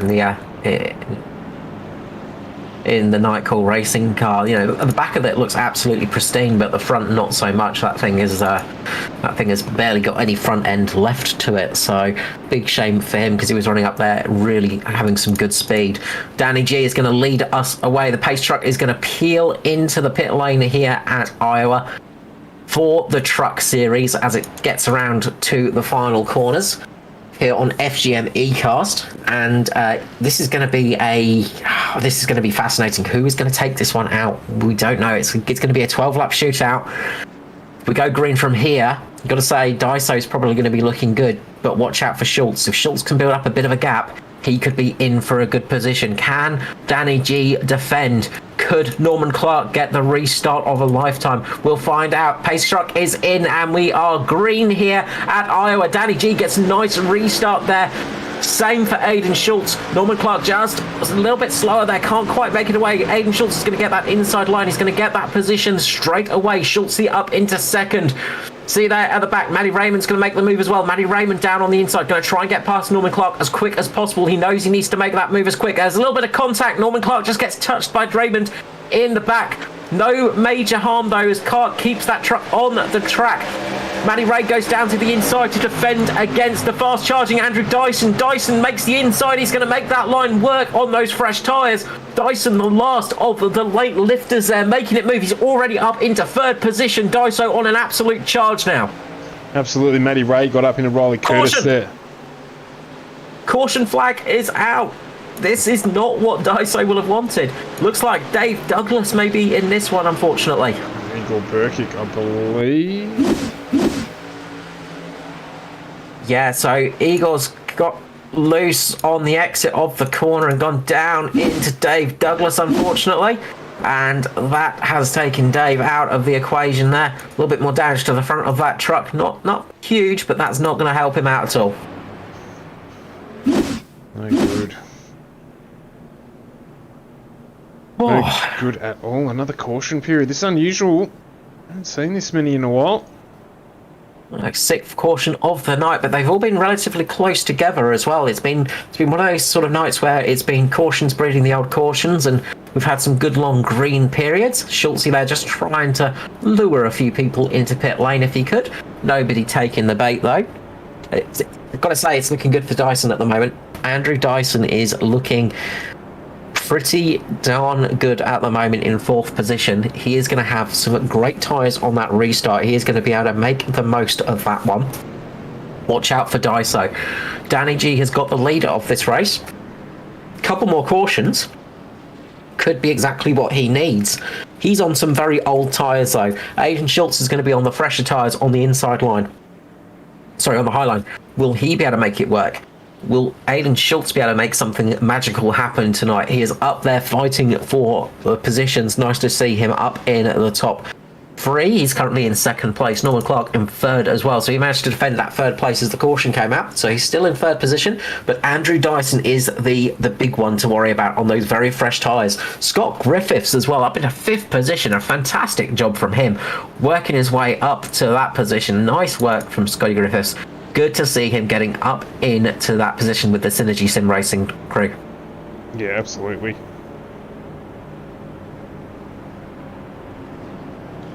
So, scared to say anything here. I don't know who is going to take this one out. It's Daiso was closing really quickly there after the restart, so there's every chance that he might be the one to get it across the line here. Take the truckies home. Yeah, I've got to say that if we're putting $1 on this, I'm probably going to put $1 on Dyson because he's got those very fresh tyres, and that speed he had into the corner, you could just see he could just carry that speed down on the low line and just had no issues at all. If he can do that, then he is going to charge away with this one. So it is looking good for Andrew Dyson. He's only going to have 6 laps to make it happen. Because we can't take away from Danny G and his ability, and Aiden Schultz as well. Norm Clark with all his experience on some very old tyres now in comparison to those around him, so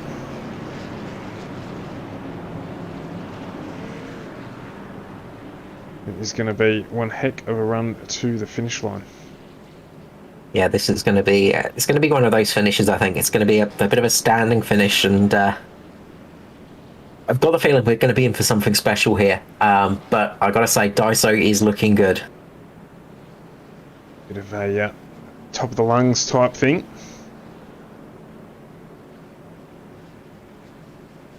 Scotty Rankin would be blowing out the microphone, I'm sure, at the finish of this race. Yeah, testing the limiter. Keeping it warm. Seeing how much he can peak it for sure. Speaking of, we are at Le Mans tomorrow for the Ozpass series. So if you're into some GT racing and sort of fun GT cars, head over and join us for that one. For the fantastic Circuit de la Sarthe, a bit of a favourite of mine. And I have warned everybody in advance that I might be a little bit too keen for this one. But yes, really looking forward to that one. But tonight we've got a fantastic finish about to happen here in the Truck Series. Season 3 of the ANZCAR Truck Series here on FGM eCast. Leading Danny G over Aiden Schultz, Norman Clark, Andrew Dyson, Scott Griffiths, Riley Curtis, Maddie Raymond, Todd Maxfield, Stephen Williams and Ben Vickers in 10th. Who is going to take out the win? Who knows what's going to happen here? This is going to be a restart to watch. Strap yourselves in, get ready to go. These guys will have bumblebees in their stomachs. They're going to get ready. The pace truck will pull in, and Danny G is going to lead us away as we go green here at Iowa. Good start for Danny G. He gets away well there at the start. Aiden Schultz likewise, so those two are trying to run away. Andrew Dyson on the outside here, trying to go around Norman Clark, who's defending on the inside line there. Riley Curtis getting a good restart as well. He is closing at a rate on the back of Norman Clark, so he's going to have another visitor. And look at how late Dyson gets into the corner there. Norman Clark gets a big tank slapper, manages to save it though, keeps it going. He's going to get side by side with Riley Curtis. Meanwhile, you can see Dyson on Schultz. Dyson's got the inside line. This is going to be like taking candy from a baby for Dyson. He's just going to be able to stick it down there, use all of that grip and take that position. He just slides straight up in front of Schultz there. Tells Schultz, look, my tyres are nice and fresh. Watch me go. Now Danny G's looking in his mirrors. He's got 3 laps to keep going. He just has to defend. Daiso gets a big bit of oversteer. There's Norman Clark goes around. Norman Clark goes around, I think with the help of Scotty Griffiths, and this has brought the caution out. Has indeed. Oh, wow, there's repercussions at the end there. So Norman Clark there just got caught up in that incident. Yeah, so just back to look. It just looks like Griffiths just ran up the track a little bit too hard, caught Norman Clark, caught him around there, and then just a big old crash there. And then there was a secondary incident actually. Yeah. A weird secondary incident actually. I'm just trying to look at this one. So the 44 of Bruce Barnes, actually he got clipped just on that one, and he got spun around and he just had nowhere to go.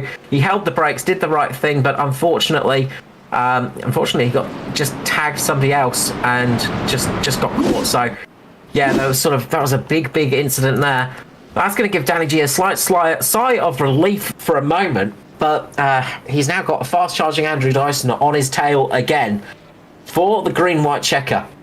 So we're going to have a green-white checker here tonight.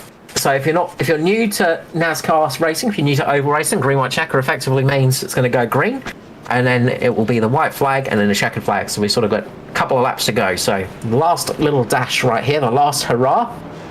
Who will be able to take this one out? Daiso is looking strong, you've got to say. Danny G, can he do it? He had that spin earlier on in the race that caught him out, that really affected him, but he's managed to get the car back up to the top of the field. Yeah, this is the start here even more so important than any of those beforehand in terms of a restart for Danny G, because he's going to need to get away and then get the elbows out as wide as he can. to potentially stop Andrew Dyson from taking this one.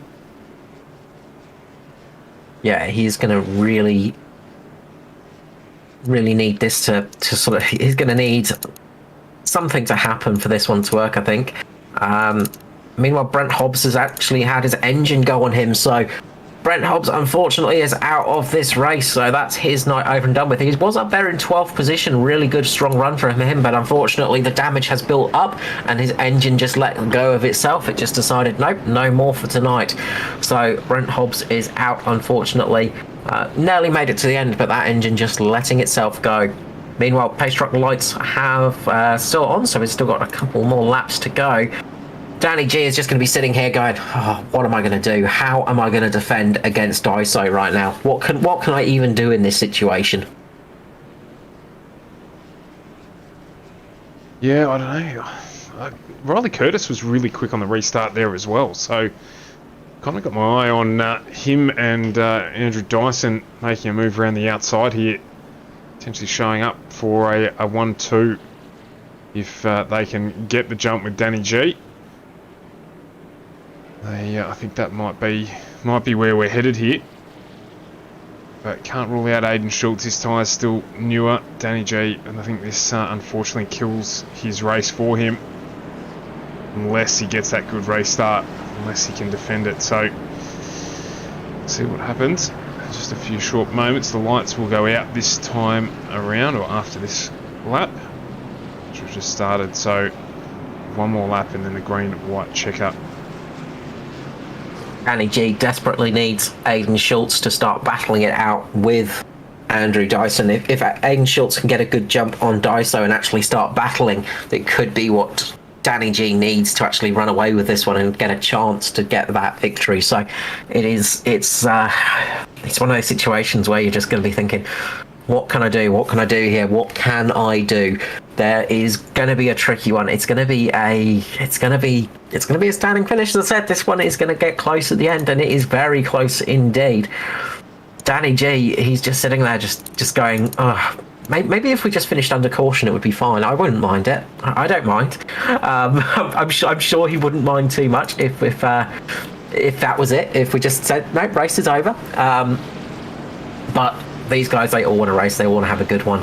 So truck lights are out now. So we're going to go back for the green-white checker here.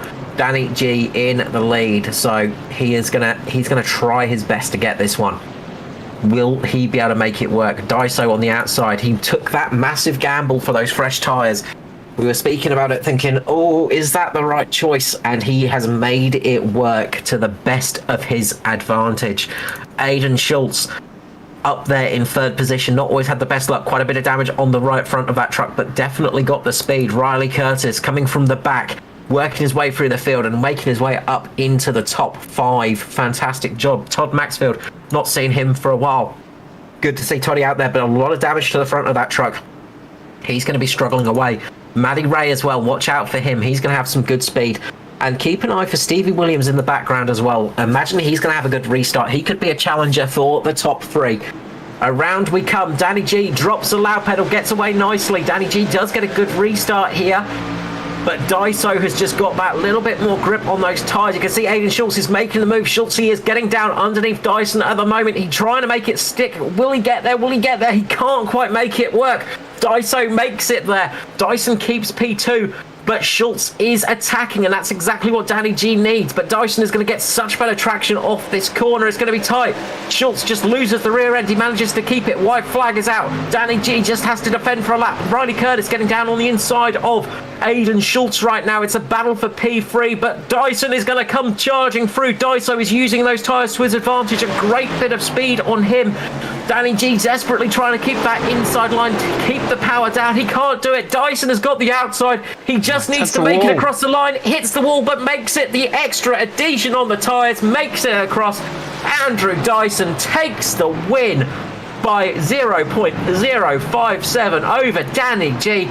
Aiden Schultz finishes in third place. Congratulations for a podium finish for Schultz. Riley Curtis finished in 4th. Matty Ray finished in 5th position.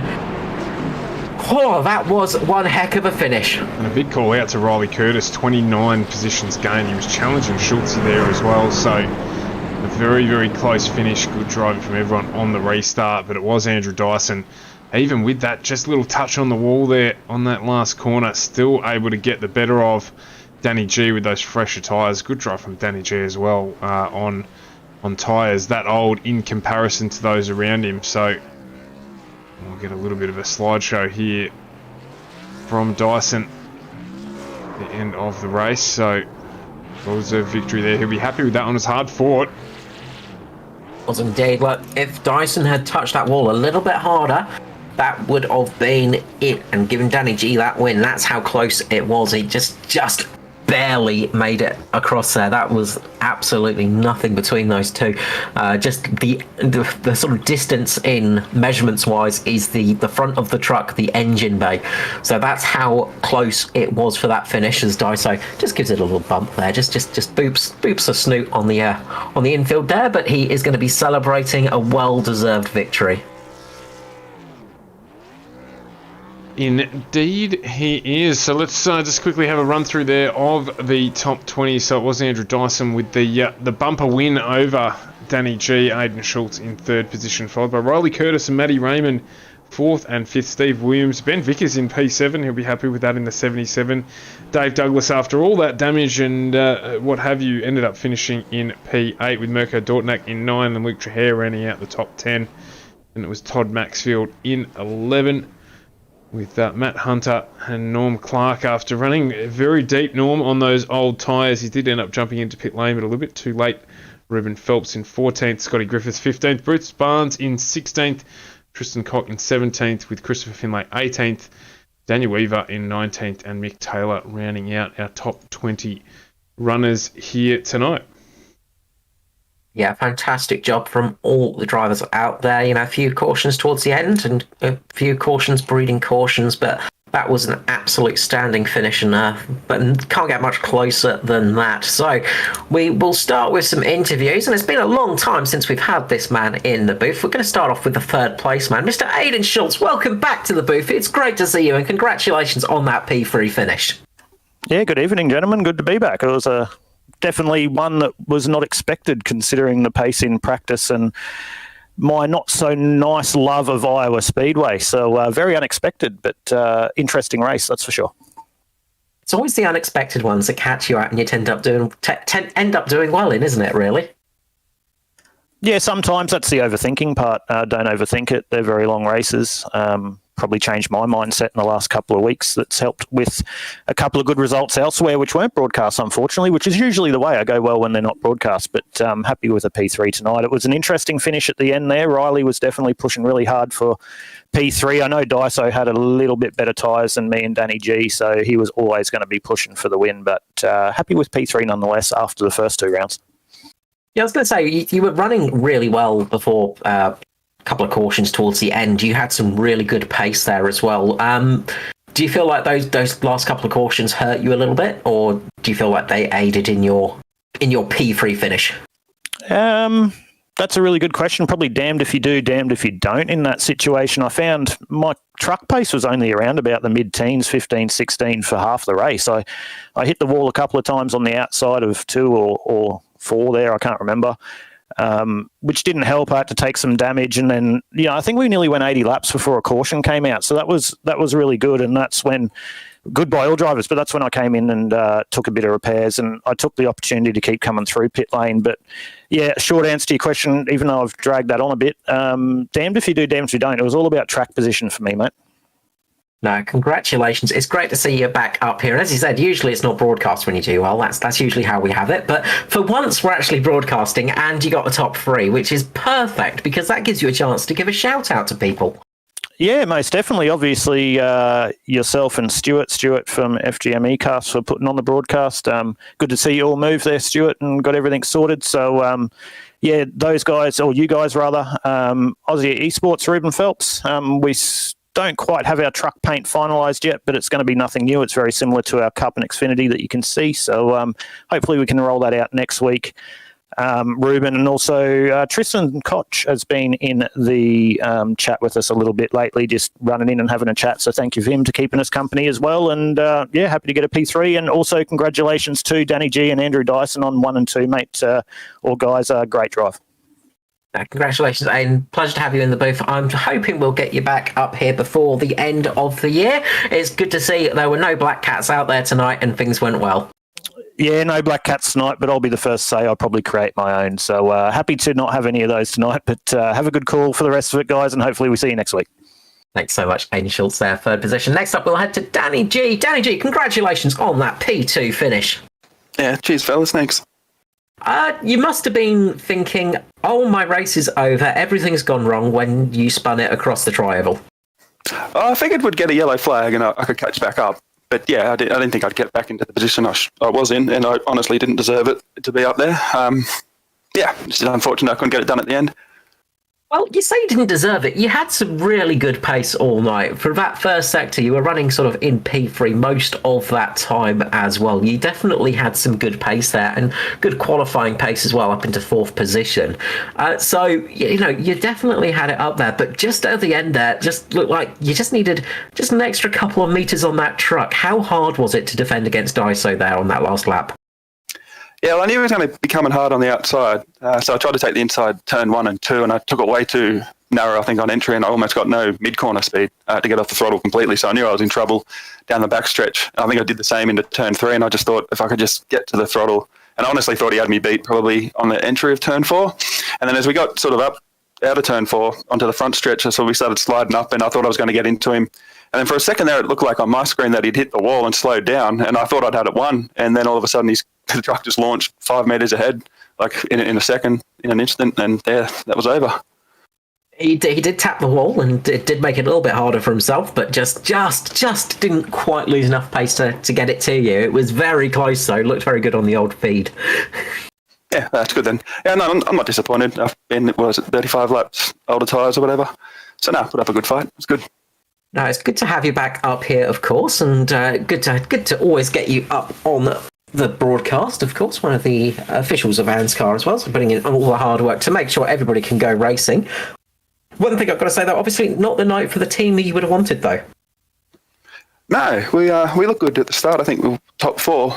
I'm not too sure what happened on that restart that took them all out. I have to go back and have a look at that during the replay and the review, but not good for them.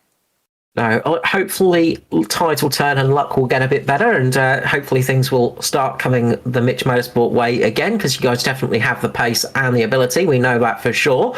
But a P2 for yourself, definitely worth it. And look, hopefully this will help the truck season for yourself. Yeah, we'll see how we go. I think last week was a write-off, so that would have been the drop round, and we'll just see here on out. Just got to be consistent and race. Congratulations to Danny G there. Before I let you go, of course, the usual shout out and love to sponsors. Yeah, Bob King for the paint job, and Mitch Motorsports, you guys in the booth, and just big congrats to Dyson and Schultze for third. Thanks so much, Danny. Have a good one. We'll catch you again soon. Thank you. Next up, we will head to the victor of the race, taking it by the skin of his teeth, a paint job on the side of the wall. Andrew Dyson, congratulations on the win there, mate. Hey guys, thanks man. Yeah, it was a pretty wild race for the few wild restarts, but it was a lot of fun. So when you came into pit lane for your final stop, of course, and a lot of other cars did not pit in, did your heart sink for a couple of moments?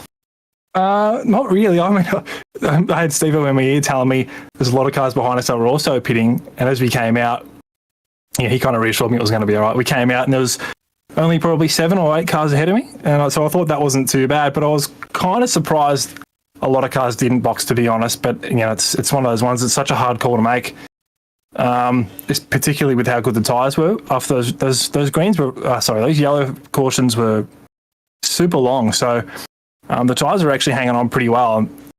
It was a really difficult decision to make for those guys that were hanging out there on slightly fresher tyres than what I had. So for me, I felt like I absolutely had to, but yeah, for those other guys, it would have been a tough choice, but luckily it worked out for me.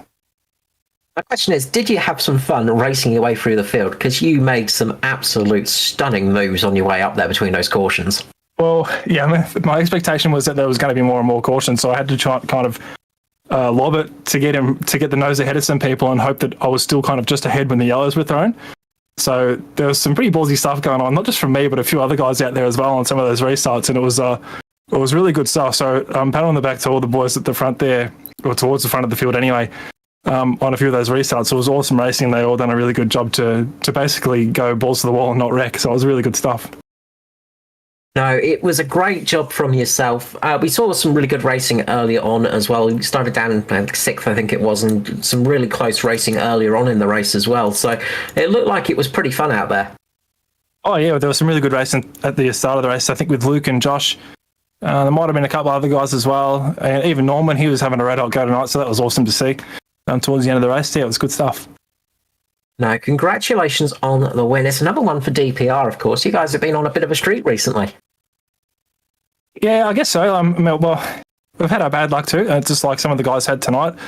I certainly wasn't the favourite out there. There's a few other guys that established themselves as being probably the favourites pretty early on in that race, and unfortunately they got taken out. So, we weren't. I don't think myself or Steve were, looking like red hot favourites to get near the podium. But as things worked out, it came our way. So, yeah, can't complain. It's not where you start, it's where you finish. So, you might not look like a favourite at the start of the race, but if you're there at the end, that's the main thing that's important. And recently you've been doing that quite a lot and doing a good job at it. So congratulations on another victory on another oval as well. So that's another oval on the belt too. Are you going to be competing in the trucks all year this season? I'll get to as many as I can, 100%. I don't know if I can do all of them, but I'll come along and try and do my best at all of them and, yeah, see if I can make something of it. No, we hope to see you at as many as you can make it to, because we'd love to see you up there in the championship battle. Before I let you go, of course, the usual shout out and love to sponsors. Yeah, for sure. Well, thanks to a great job to Danny and Aiden tonight. Those last few restarts were awesome fun, particularly with Norman as well. He was right there, so that was some really awesome racing. Congrats on the podium too, boys. Thanks to all the sponsors, Phoenix Smokers, simracing.com, all the other ones you see on the car. You get them every week, whether we're here in the broadcast booth or not. So thanks to all those guys, and thanks to you guys for putting on the broadcast and all the guys at ANZCAR that bring these series to us. I really appreciate it. As always, you are welcome. Thank you so much, Andrew Dice, and congratulations on the win. I'm sure we'll see you back in the booth at some stage soon. Hopefully. Thanks, guys. Another race done, Stuart. We are getting towards the end of the year, but still a lot of races to go. And if we get races like that, as close as that at the end, we are in for something special. Yeah, looking forward to a few more like that, to be honest. It was a good finish. A good long green stretch there that allowed people to make their way through, and then just those cautions throwing the strategy to the wind and enabling us to have that great finish that we just had then. Yeah, some fantastic stuff. Of course, we will be back with, as we said, Ozpass tomorrow night. That's going to be at the famous Circuit de la Sarthe, Le Mans, of course. But we also have the double header for Xfinity and the Cup, which will be at Richmond this week. Of course, second round of the chase coming up for the Cup Series, and the Xfinity Series, round number 3, I think it is now, for Xfinity. So we are marching along in that one. So lots of exciting stuff still to come. If you haven't done it already, make sure to hit the old subscribe, the old like, and the old make sure you can catch the races button, because it helps us out and it helps you catch the races in future. Big thank you to everybody that has joined us tonight, as ever. Absolutely, and as always, FGM eCast, your E-Place for Pace. We'll be back tomorrow night from 7:45 for that race from Mons. So don't miss out on that. We will see you when we're back on. To all those who joined us tonight, thank you very much, and we will see you then. Goodbye for now.